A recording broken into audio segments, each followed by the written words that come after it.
In 1900-ish, somebody said everything that's ever going to be invented has been invented.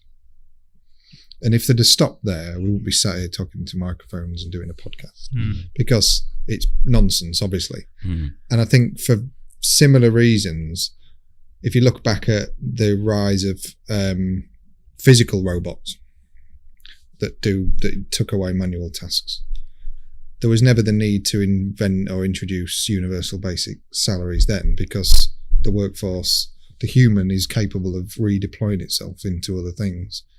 The worry that I have about universal basic salaries, who's paying for it, because it's going to cost £1 trillion or close to. So that's just nonsense for a start.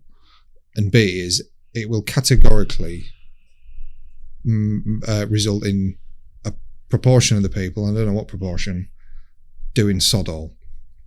Because you see it with you see the concern with people that have young children and the cost of nurseries and things like that, where it's more cost effective for them to not get a job and put the kids in nursery because of the expense of it.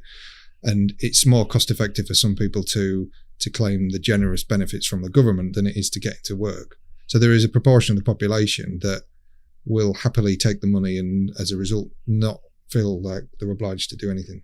And that's a concern because it leaves a huge amount of people unemployed because they don't have to work anymore.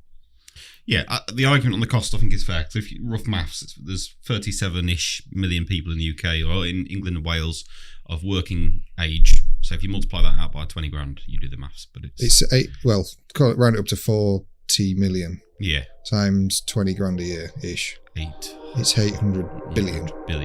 So it's huge figures.